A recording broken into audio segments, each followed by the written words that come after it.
Người ta nói có hai chỗ tuyệt vời nhất trên thế giới này. Một là nhà, hai là Paris. Hơn bất cứ nơi nào khác trên thế giới, Paris là nơi khuyến khích bạn dành thời gian để trải nghiệm, tận hưởng cuộc sống và để yêu. Bởi khi đặt chân đến Paris, dù là đi qua tháp Eiffel sáng tinh mơ, ngắm hoàng hôn ở đồi Montmartre hay dành hàng giờ đi bộ và ngồi nán lại bên bờ sông Seine, ta đều thấy tất cả các giác quan, cảm nhận của mình đang được đánh thức. Và với Vinh, 24 giờ ở Paris chính là 24 giờ để yêu, để rung động bởi những điều nhỏ nhất.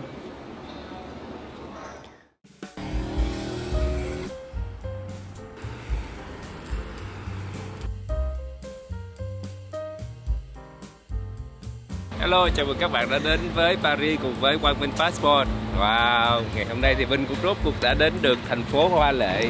Sau lưng đây Vinh là điểm đến đầu tiên, mình sẽ thăm nhà thờ Đức Bà. Chắc là không cần phải giới thiệu thêm nhiều, bởi vì nhà thờ Đức Bà mọi người cũng biết là rất là nổi tiếng, là một biểu tượng của Paris. Vào năm 2019 thì nơi này đã bị một trận hỏa hoạn, cho nên hiện tại nhà thờ đang được tu sửa, mình sẽ không có được tham quan. Cho nên bù lại mình đi tham quan thôi nha. Nhà thờ Đức Bà nằm giữa dòng sông Seine luôn, rất là lãng mạn. Wow. Và nổi tiếng nhất đó là kiến trúc Gothic. Mình nghĩ đây là một cái hình mẫu kiến trúc mà tất cả những cái nhà thờ khác sau này ở khắp nơi họ sẽ lấy một phần nào đó bắt chước theo kiến trúc của nhà thờ Đức Bà ở tại Paris. Không có phải là so sánh, nhưng mà các bạn có thấy là liên quan đến nhà thờ Đức Bà ở Sài Gòn và nhà thờ lớn ở Hà Nội không? Nơi mà Vinh đã từng vay vài tình yêu tìm thấy.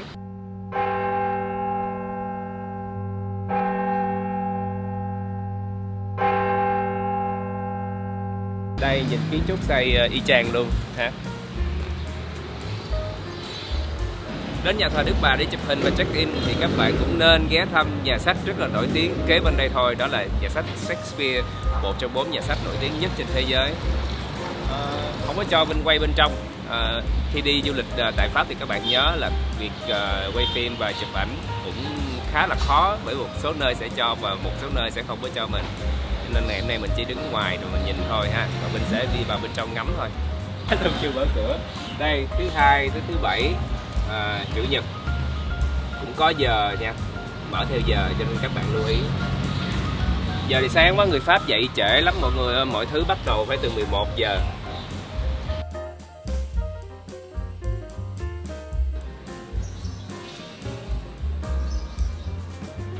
Bên đây chiêm ngưỡng Palais Royal, đây là cung điện hoàng gia. Như người ta nói là Paris là thủ đô của nước Pháp ha, nhưng mà đối với người Pháp thì Palais Royal mới là thủ đô của Paris. Nằm cạnh sát bên bảo tàng Louvre, nhưng mà thiết kế của Palais Royal nó cổ điển và nó Pháp hơn. Bên Louvre thì cái thiết kế của nó hiện đại, hình kim tự tháp. Cho nên là đối với người Pháp thì họ thích đi cái cung điện hoàng gia này hơn. Các bạn sẽ dễ bắt gặp họ phơi nắng ngay cạnh cái chỗ fountain, cái chỗ đài thác nước bên kia rất là nhiều, thì mình biết đó là dân bản địa, dân Pháp. Rồi, nói một chút xíu về Palais Royal ở đây. Các bạn sẽ thấy là cái thiết kế ở đây rất là đặc biệt, có 260 cột hình bát giác màu trắng đen. Một cái fact khá là thú vị đó là tương truyền là những cái cặp vợ chồng mới cưới á, mình đi đến đây và mình sẽ bỏ một cái đồng xu ở cái cột cao nhất phía bên kia thì mọi chuyện sẽ thuận lợi và hạnh phúc bên nhau mãi mãi. Không biết có đúng không ha? Chứ chưa có thấy ai bỏ đồng xu ở đây hết trơn. Vinh nghĩ đi thì các bạn nên đi buổi sáng sớm để đỡ đông và nắng rất là đẹp để mình có thể chụp hình.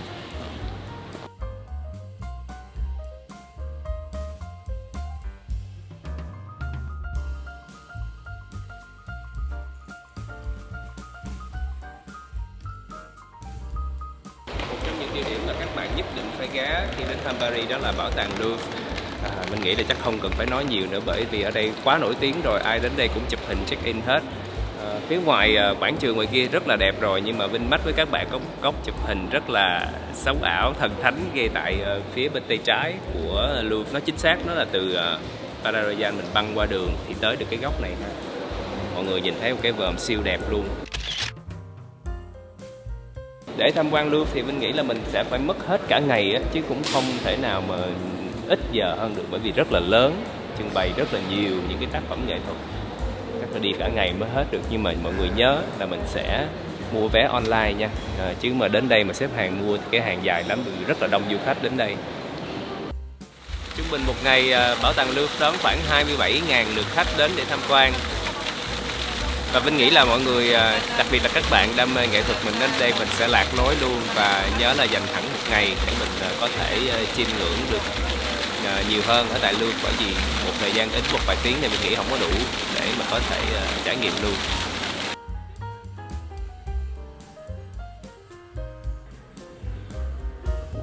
Một cái điểm mình nghĩ khá là giống Việt Nam mình, đó là ở đây mọi người có thể băng qua đường một cách rất là thoải mái, không có sợ bị xe tông ha.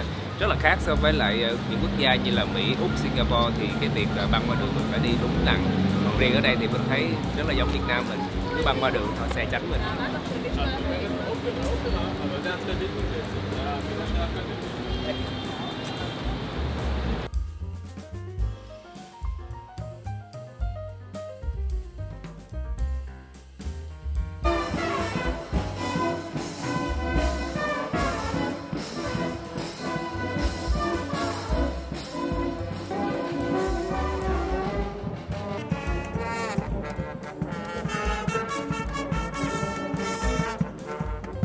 Đến Paris mà mình không đi shopping thì thực sự là quá đáng tiếc, bởi vì Paris là kinh đô thời trang của cả thế giới mà. Đây Lafayette, mình sẽ đi qua đây để shopping và cũng như là đi lên một cái điểm check-in để nhìn cái view thành phố rất là đẹp. Mình nghĩ đi Paris thì mọi người sẽ tốt nhất đó là khoảng khách sạn, shopping và ăn uống. Những cái điểm tham quan ngắm cảnh thì mình sẽ không có phải tốn nhiều, mình chỉ phải bất công đi bộ một chút xíu thôi. Việc là các bạn nhớ lưu ý vào cái thời điểm mình đi đến Paris, bởi vì trong năm sẽ có những cái lúc có những cái hội chợ, những cái triển lãm, những cái Fashion Week, thì lúc đó giá ở Paris sẽ tăng gấp 2, gấp 3 và có khi nhiều hơn thế nữa, cho nên là cái khoản đó là cái khoản mình tốn kém nhất.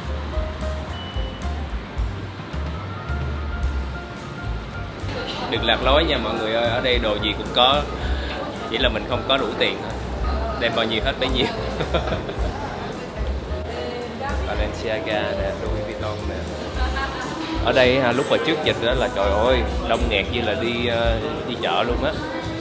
Bởi vì Pháp thì mọi người mua đồ mình có thể lấy được thuế lại, cho nên là mình mua ở Pháp là giá tốt nhất thế giới rồi.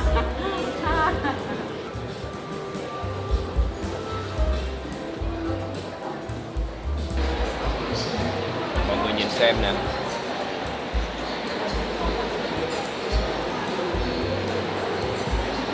Như là trong phim cổ tích.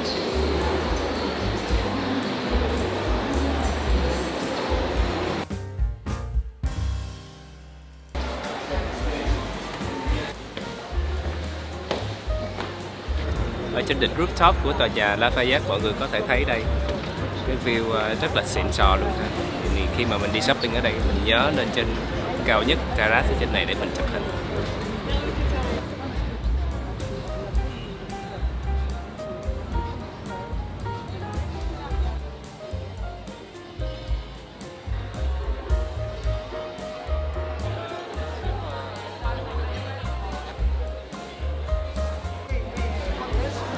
Giờ chưa đến rồi, đây là nhà hàng Bouillon Chartier. Hy vọng là Vinh đọc đúng nha. Đây.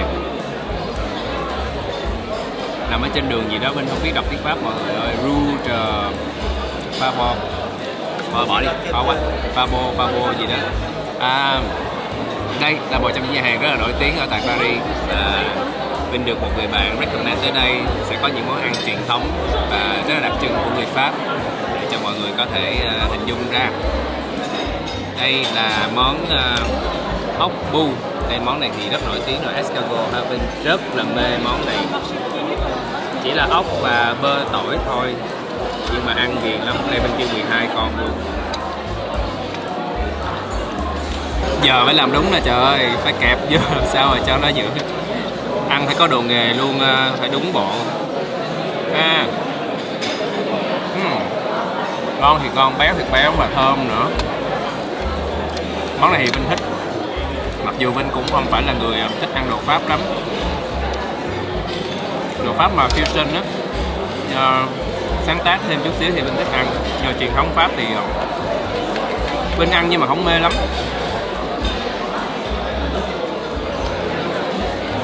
Để thử coi làm tiếp cái này được không. Ăn một lèo hết 12 con luôn, xong mình kêu thêm 6 con nữa. Mình thích quá. Đây có món trứng và mayonnaise cũng ngon. Sorry tại vì ăn gần hết rồi mới nhớ là chưa quay. Món này cũng siêu ngon luôn. Ăn trứng luộc á, xong rồi có sốt mayonnaise béo thiệt là béo. Wow.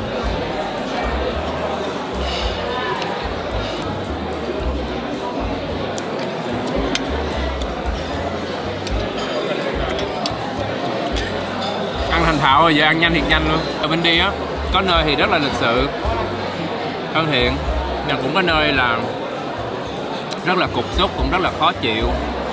Nhiều khi là không có lịch sự và rất là thô lỗ với mình luôn á. Nên thấy là nói chung ở đây, nói chung là ở đâu cũng vậy, có người này người kia, và có this có that, có nhà hàng này nhà hàng kia. Nhưng mà cái phong cách của người Pháp này mình thấy nếu mà so với dịch vụ của châu Á của mình đó, thì người châu Á của mình có thể sẽ niềm nở hơn và làm dịch vụ tốt hơn. Còn người Pháp thì họ hơi cọc cằn, hơi thô lỗ một chút xíu, một số người thôi chứ không phải là số đông ai cũng vậy. Nhưng mà ngày hôm nay ngay tại nhà hàng, để mình đọc lại cái tên gì, Bouillon thì mình thấy cái cách dịch vụ và phục vụ ở đây rất là tốt. Anh bồi bàn ở đây rất là niềm nở và giới thiệu cho mình rất là cặn kẽ. Không biết đây có phải là một cái địa điểm mà đông khách du lịch hay không, nhưng mà xung quanh Vinh hiện tại thì Vinh thấy rất là nhiều những người local, những người Pháp ăn tại đây, cho nên mình khá tin tưởng đây là một nhà hàng ngon. Đây là món chính và là món signature của nhà hàng ở đây, món bò hầm. Trong miền Nam thì Vinh sẽ gọi là món bò kho, và Vinh thấy hầu như là rất là giống cái món bò kho bên Việt Nam mình. Mùi vị cũng tương tự như vậy, cũng có legume nè, khoai tây và cà rốt. Vào đây thì ai cũng order món này hết. Một món tiếp theo cũng nổi tiếng nhất của nhà hàng ở đây là món xúc xích với khoai tây.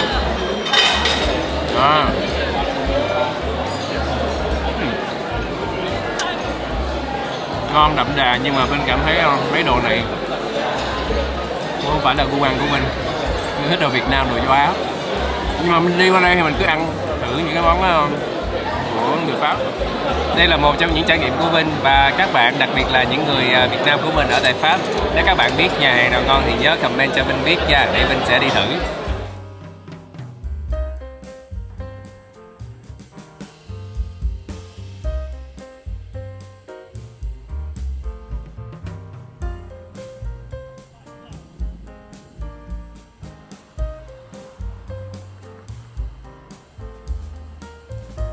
Tháp Eiffel thì liên quan gì đến tình yêu?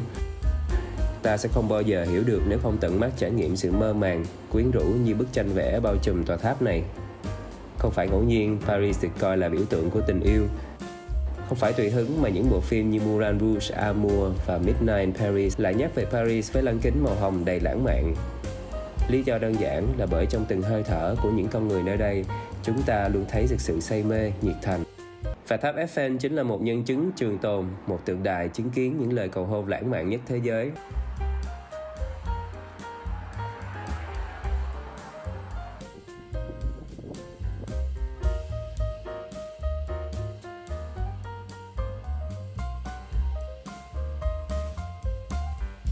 Ở tại Paris thì mình sẽ đến Luxembourg để cùng hòa mình với thiên nhiên. Vinh đã hỏi một người dân bản địa ở đây là chỗ nào để mà mình đi có thể thư giãn và cảm thấy relax, hòa mình với thiên nhiên nhất, thì họ nói là đến đây. Và Vinh hỏi hoạt động nào nổi bật ở tại Luxembourg, họ nói hoạt động nổi bật nhất đó là không có hoạt động nào hết. Mình cứ tới đây và để trái tim mình hòa mình cùng với nhịp sống ở đây, để trái tim mình rung động.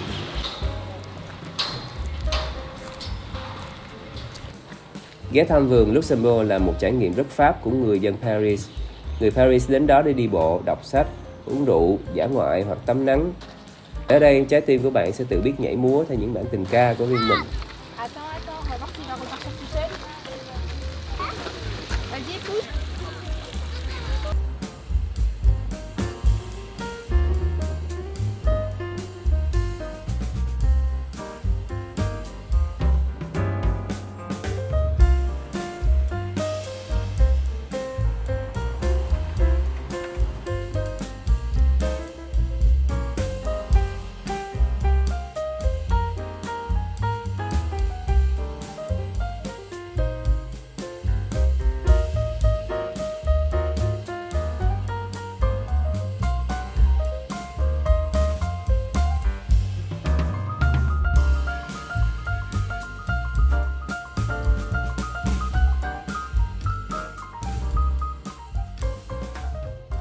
Paris còn được biết đến là một thành phố tượng trưng cho tình yêu và sự lãng mạn, và sẽ là một thử thách nho nhỏ của Vinh dành cho mọi người. Các bạn thử tìm bức tường tình yêu ở tại Montmartre nha. Đây rồi, bên tay trái của Vinh, chữ I love you được viết trên 300 ngôn ngữ, và mọi người đến đây chụp hình check-in rất là đông. Cho nên Vinh sẽ đứng ở đây và giới thiệu đến mọi người, bởi vì vào chỗ đó mình phải xếp hàng. Các bạn nhớ tranh thủ đi theo đúng giờ nha, bởi vì ở đây mở cửa theo giờ cố định. Đây Vinh tìm được chữ là em yêu anh, mình có tiếng Việt rồi ha.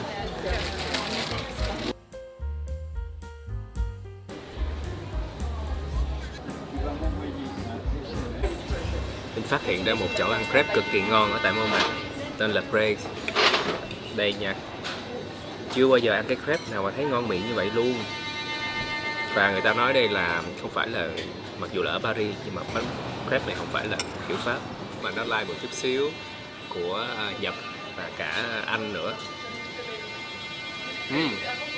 Ngon lắm, có dâu tươi nè, caramel.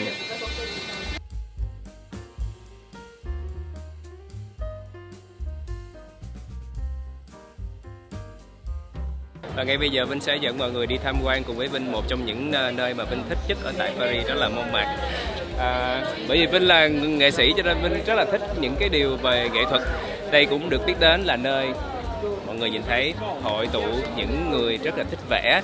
Mình có thể nhắc đến Vincent van Gogh vào thế kỷ 20 cũng đã đến đây để có những cái nguồn cảm hứng. Ngày nay thì nơi này đã trở thành một nơi du lịch rất là đông đúc.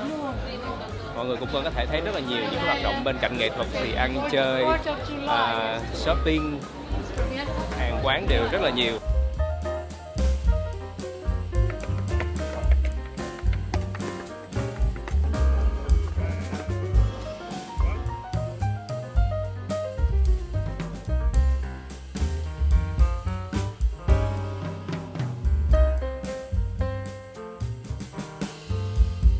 "24 giờ ghé thăm Paris" là buổi trình diễn cảm xúc với vô số những lần trái tim người ta thấy rung động. Mỗi bước chân trên những con đường gạch của thành phố này là một lần ta thấy mình được sống, được yêu cuộc đời một cách trọn vẹn. Vinh rất vui vì Vinh đã có chiếc vlog đầu tiên ở tại Paris. Cảm ơn các bạn đã theo dõi tập này nha. Hẹn gặp mọi người ở lần sau. Bye bye.